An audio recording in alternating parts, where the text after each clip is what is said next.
దాతారం సర్వసంపదాం లోకాభిరామం శ్రీరామం భూయో భూయో నమామ్యహం. పలికెడిది భాగవతమట పలికించటివాడు రామభద్రుండట నీ పలికిన భవహరమగునట పలికెద వేరొండుగాధ పలుగగనేలా. జై శ్రీరామ్. కలియుగం ప్రవేశిస్తూ ఉన్నది. కురుక్షేత్ర మహాసంగ్రామం పూర్తయింది. ధర్మరాజు గారు రాజైనాడు, కానీ మనశ్శాంతి లేదు. విదురుడు, ధృతరాష్ట్రుడు, గాంధారి ఎవరికీ చెప్పకుండా మాయమైపోయినారు. వాడు హిమాలయానికి వెళ్ళారు, వానప్రస్థమంలో ఉన్నారు. సర్వధర్మాన్ పరిత్యజ్య మాం ఏకం శరణం వ్రజ అహంత్వా సర్వపాపేభ్యో మోక్షయిష్యామి మా శుచః అనే చరమశ్లోక తాత్పర్యాన్ని వాళ్ళ ఆవిష్కరించారు, అవధరించారు. సర్వం కూడా విడిచిపెట్టి కేవలం భగవంతుడి మీద దృష్టి పెట్టి తన యొక్క ప్రాణాలని ఆనందమయులు కలిపేయాలి అని సర్వేశ్వరుడితో కలిసిపోవాలని భావన చేస్తూ అలా ఉండిపోయినారు. పరిస్థితులు మారిపోయినాయి. ఎక్కడ పెట్టినా అశాంతి, అమంగళం, అశుభ శకునాలు, భయంకరమైన స్వప్నాలు, సమస్తం కూడా ధర్మం అనేదంతా కూడా క్రమక్రమంగా మసిపోసి మారేడుకాయ అయిపోయినట్టు అయిపోయింది. అలాంటి పరిస్థితుల్లో 7 నెలల క్రితం అర్జునుడు ద్వారకా నగరానికి వెళ్ళాడు. వెళ్ళి కృష్ణ పరమాత్మను సేవించి బావగారితో మాట్లాడి వస్తాను అని వెళ్ళిన వాళ్ళు ఇంకా తిరిగి రాలేదు. 7 నెలలు గడిచిపోయినాయి. అందరూ భయపడుతూ ఉన్నారు. ప్రకృతిలో మార్పు వచ్చింది. ప్రాకృతికమైన వైపరీత్యాలన్నీ కూడా కనిపిస్తూ ఉన్నాయి. ఇలాంటి పరిస్థితుల్లో అప్పుడు అర్జునుడు తిరిగి వచ్చాడు అని చెబుతూ శౌనకాది మునీంద్రులారా, ఇందులో ద్వారకా నగరం నుంచి వచ్చిన అర్జునుడు అత్యంత దుఃఖంతో, బాధతో, అస్తుపోతే నయనాలతో, భరింపరాని దుఃఖంతో నేరుగా వచ్చి ధర్మరాజు గారి పాదాలపైన తలమోపాడు. ఏమైందిరా నాయన అంటున్నాడు. కల్లోలమైనటువంటి మనస్సుతోటి తలడల్లిపోతున్నటువంటి తన తమ్ముడిని చూసి ధర్మరాజు గారు అయ్యో అయ్యో అయ్యో అయ్యో అని దుఃఖంలో మునిగిపోయినాడు. అందరూ వింటూ ఉండగా ధర్మరాజు గారు అన్నాడు అర్జునుడితోటి, అరే అర్జున నాయన, మన మాతామహుడైనట్టు సూరసేనుడు కుశలమే కదా, మన మేనమామ వసుదేవుడు సుఖంగా ఉన్నాడా, మన మేనత్త 7 సంతోషంగా మేనత్తలు 7 ఆయనకి అంత సంతోషంగా ఉన్నారా, వాడి కొడుకులందరూ కూడా క్షేమం కదా, అక్రూరుడు, కృతవర్మ ఆరోగ్యంగా ఉన్నారు కదా, ఉగ్రసేన మహారాజు గారు తెల్లగా తిరుగుతూ ఉన్నాడు, ఆయన పెద్దవాడైనాడు కదా, మానధనులు వాసుదేవుని సోదరుడు అయిన గదుడు, సారుణుడు మొదలైన వారంతా కూడా క్షేమమేనా, మన సాత్యకి ఎలా ఉన్నాడు, ప్రద్యుమ్నుడు బాగా ఉన్నాడా, అనిరుద్ధుడు కులాసాగా ఉన్నాడా, మన పెద్ద బావ బలరాముల వారు క్షేమంగా ఉన్నారు కదా, ఇంకా అంధకులు, మధువులు, భోజులు, దశార్గులు, వృష్ణులు, సాత్వతులు వీరంతా యదువంశ వీరులంతా కూడా క్షేమంగా ఉన్నారు కదా, కృష్ణుడి యొక్క కొడుకులున్నారే సాంబుడు, సుశైలుడు మొదలైనటువంటి వాళ్ళు, ఆయన అనుచరులైనటువంటి వాళ్ళు ఉద్ధవుడు మొదలైన వాళ్ళు, సహచరులైన నందుడు, సునందుడు మొదలైన వాళ్ళు, వీళ్ళంతా ఆనందంగా సుఖంగా ఉన్నారా నాయన. ఈ విధంగా అందరి క్షేమం అడిగి అడుగుతున్నాడు అర్జున. ఏ మహానుభావుడి అండదండల వల్ల వైకుంఠంలో నివసించే వాళ్ళలాగా ద్వారకలో నివసించే యదువీరులు, ఆ యాదవ వీరులు ఆనందంతో భయరహితులై ఉంటున్నారో, ఏ మహానుభావుడు దేవతలు కొలువు తీర్చే సుధర్మ మండపంలో తన భక్తులను, బంధువులను, మిత్రులను కూర్చుండి పెట్టాడో, ఏ మహానుభావుడు వజ్రాయుధం ధరించి ముక్కోటి దేవతల మధ్య ముత్యాల గద్దెపై కొలువు తీర్చే ఇంద్రుని ప్రాణేశ్వరైన శచీదేవిది తన చేతులతో పాదు చేసి అమృతం పోసి పెంచిన పారిజాత వృక్షాన్ని దివి నుంచి భూమికి తీసుకువచ్చి తన ప్రియుల సత్యభామకు బహుకరించాడో, ఆ మహానుభావుడైనటువంటి కృష్ణుడు, మన బావ వాసుదేవుడు క్షేమమేనా అని అడిగాడు. ఆయన అర్జునుడా, అన్నా పల్గొన్న భక్తవత్సలుడు బ్రహ్మణ్యుండు గోవిందుడు ఆపన్నానీక శరణ్యుడు ఈశుడు జగద్భద్రానుసంధాయి శ్రీమన్నం వ్యాజ శ్రీమన్నాంబిజ పత్రనేత్రుడు సుధర్మ మధ్యపీఠంబునన్ ఉన్నాడా బలభద్రగూడి సుఖజై ఉత్సాహిజై ద్వారకన్. అర్జున, భక్తులంటే ఎంతో వాత్సల్యం కలిగినటువంటి వాడు, బ్రహ్మణ్యుడు, ఆపదల్లో అందరినీ గట్టెక్కించేవాడు, సర్వేశ్వరుడు, లోకాలకు వచ్చే శోకాలను పోకార్చేటటువంటి వాడు, శోభావంతులు ఎప్పుడప్పుడు వికసిస్తున్న తామరేగులంటి పద్మదళాయతాక్షుడు అయిన గోవిందుడు ద్వారకలో సుధర్మా సింహాసనం మీద అన్నగారైన బలాముడితో కూడి సుఖంగా ఉత్సాహంగా ఉన్నాడా అర్జున అని అడిగాడు. ఆయన చూసి వాళ్ళని దర్శించావా, వాళ్ళ క్షేమం ఆలోచించావా అంటే అర్జునుడు ఏడుస్తూ ఉన్నాడు. ఏమిరా, ఎందుకురా ఏడుస్తున్నావు, ఎందుకు దుఃఖిస్తున్నావు నాయన, ఇదేమిటయ్యా కన్నీళ్లు కారుస్తున్నావే?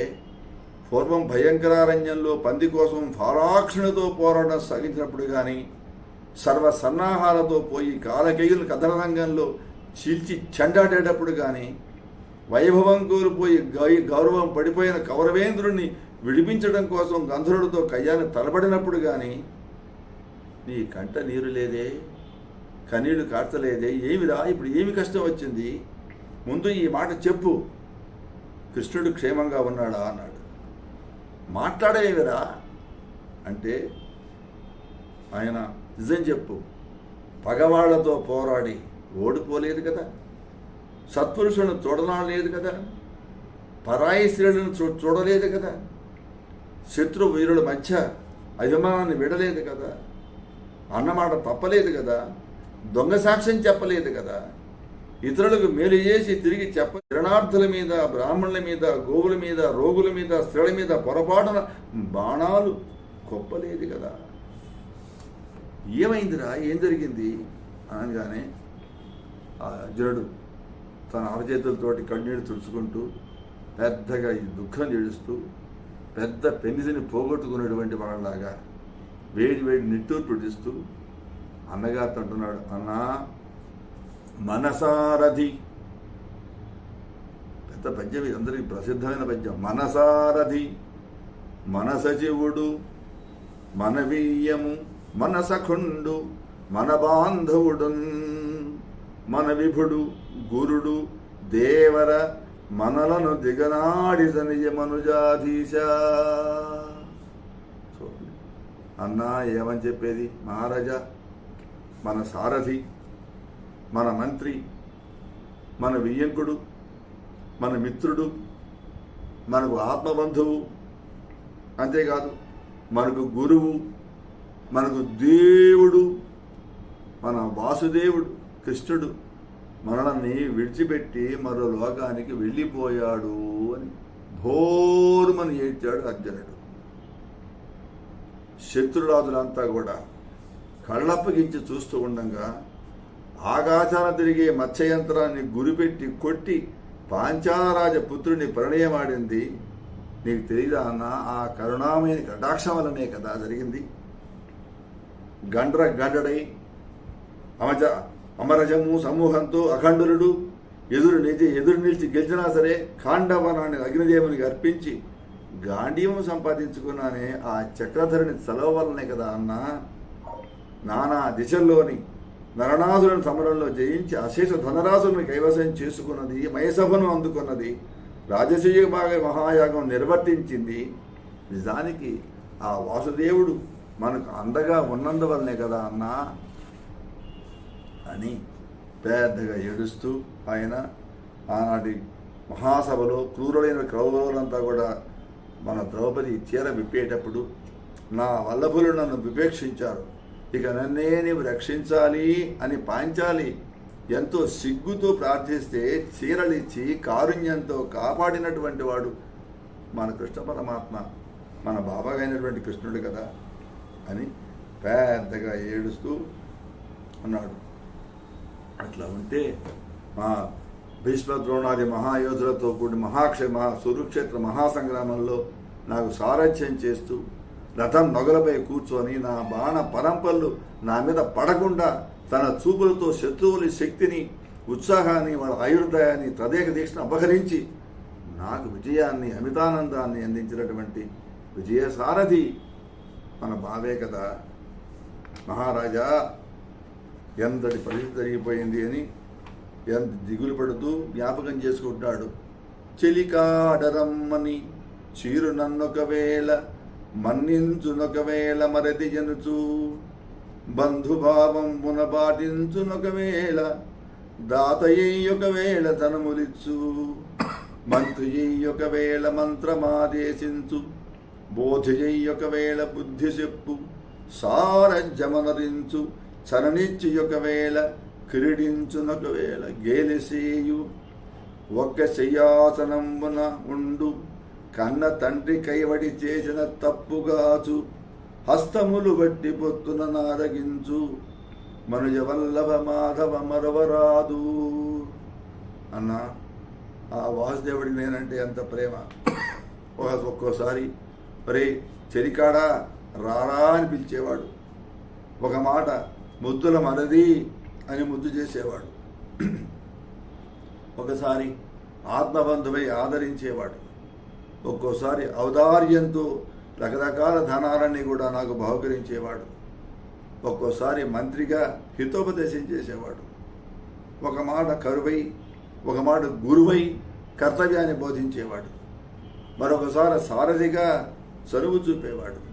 ఇంకోసారి ఆత్మీయుడే హాస్యమాడుతూ జోక్ చేస్తూ నన్ను ఆటలు పట్టించేవాడు. ఇంకొక మాట ఒకే పక్క మీద కూర్చోబెట్టుకొని కన్న తండ్రిలాగా నా తప్పులు సరిదిద్దేవాడు. మరొక మాట నా చేతులు పట్టుకొని బలవంతం చేసి పొత్తున దగ్గరికి తీసుకొని ఆరగించేవాడు. నాకు దుఃఖం వస్తుంది చదువుతుంటే ఇది ఈ మాటలు చెప్తూ ఉంటే. అటువంటి మన ముద్దుల బావైన మాధవుడిని మరిచిపోవడం ఎలా అన్నా, రాకపోకల సందర్భంలో చేతులు దాచి విజయ, హరి ధనంజయ, కపిధ్వజ, ఫల్గుణ, పార్థ, పాండునందన, కిరీటి, సవ్యసాచి, అర్జున అని ఒక్కొక్కసారి ఎంతో ఆప్యాయంగా పిలిచేవాడు కదా. అంతేకాదు తనకు అంతఃపుర కాంతలతో ప్రణయకలగం సంభవించినప్పుడు వాళ్ళ ప్రణయకలగాన్ని తీర్చడం కోసం నన్ను బ్రతిమాలి వాళ్ళ ఇళ్ళకి పంపించి నన్ను వాళ్ళ మధ్య సంయోజన కుదిర్చేవాడు. నన్ను అడ్డంగా పెట్టుకొని నా చెంత చేరి నా ఒడిలో కూర్చొని నిత్యమూతున్న ప్రియురాళ్ళ కూతురుకు మధ్య జరిగే రహస్య సంభాషణలన్నీ కూడా వాళ్ళ దాంపత్య రహస్యాలన్నీ కూడా ప్రీతిపూర్వకంగా నాకు చెప్తూ ఉండేవాడు. ఈవేళ ఇవన్నీ కూడా నిరర్ధకాలైపోయినాయి. అని ఆ మహానుభావుడు తనువు చాలించిన తర్వాత ఆయన అంతఃపుర కాంతలందరినీ కూడా 16,000 మందిని వెంట పెట్టుకుని వస్తూ ఉన్నాను. నేను అరణ్య మధ్యంలోకి వచ్చాను. మదోన్మత్తులైన కిరాతకులు మమ్మల్ని చుట్టుముట్టి పట్టుకున్నారు. వారి బారి నుంచి ఆ నారీమణులను కాపాడలేక ఒక ఆడదానిలాగా విస్తుపోయి కళ్ళపిగించి చేతగాని దద్దమ్మలాగా ఊరుకున్నాను. కాంతారమ్మున నుండి దోడి కొనిరాగా జూచి గోవిందు శుద్ధాంత స్త్రీల 16,000 మదరాగాయత్తులై తాకి నా చంతన్ బోయలు మూగి పట్టుకుని నా సీమంతిన్ సంఘమన్ భ్రాంతిన్ భామిని భంగి నుండి కాడదానిలాగా ఉన్నా నేను. భంగి నుండి భ్రాంతిన్ భామిని భంగి నుండి కాడదానిలాగా ఉన్నా నేను.